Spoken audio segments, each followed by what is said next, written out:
Assalamualaikum warahmatullahi wabarakatuh.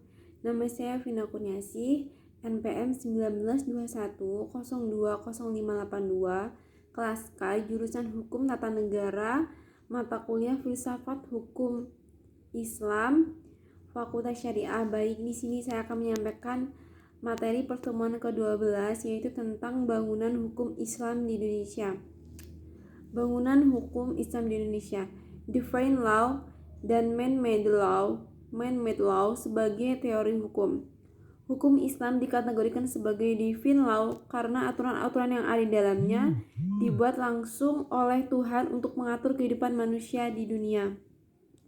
Bila kita perhatikan pengertian di atas, betul menempatkan hukum Islam sebagai entitas yang murni bersifat top down dan melepaskan aspek-aspek historis sosiologinya.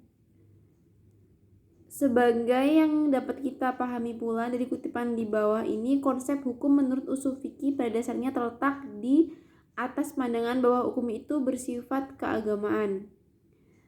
Selanjutnya, menurut Kaduri, warga negara Islam adalah hamba Allah dan hukum-hukumnya adalah hukum suci karena ia berasal dari Allah Subhanahu wa Ta'ala, tidak diterapkan oleh manusia. Hukum hanya bisa mematuhi karena Allah Subhanahu wa Ta'ala lebih mengetahui dari otoritas maupun terhadap kebutuhan-kebutuhan hambanya.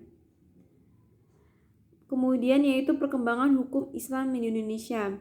Pada bagian ini kita akan mendiskusikan relevansi epistemologi hukum Islam di Indonesia dengan pembangunan hukum Islam Indonesia dengan pembangunan nasional. Namun sebelum kita lebih jauh membahas persoalan tersebut, terlebih dahulu sebaiknya mengetahui apa yang dimaksud dengan hukum nasional. Kemudian yaitu pembangunan hukum di Indonesia. Dalam rangka membangun sistem hukum nasional, pemerintah menerapkan kebijaksanaan untuk memanfaatkan 3 sistem, yaitu eksis atau living law di Indonesia, yaitu sistem hukum adat Islam dan Barat Belanda sebagai bahan bakunya. Ketiga sistem hukumnya sangat berkontribusi dalam pembangunan hukum nasional. Tatanan hukum nasional Indonesia harus mengandung ciri yang pertama, yaitu berwawasan kebangsaan dan berwawasan Nusantara. Yang kedua yaitu mampu mengakomodasi kesadaran hukum kelompok, etnis, kedaerahan, dan keyakinan agama. Yang ketiga yaitu sejauh mungkin berbentuk tertulis dan terunifikasi. Yang keempat bersifat rasional yang mencakup rasionalitas, efisiensi, rasionalitas kewajaran, rasional kaidah dan nilai. Yang kelima yaitu responsif terhadap perkembangan aspirasi dan ekspektasi masyarakat. Selanjutnya yaitu perkembangan Islam Indonesia, sarana dan prasarana.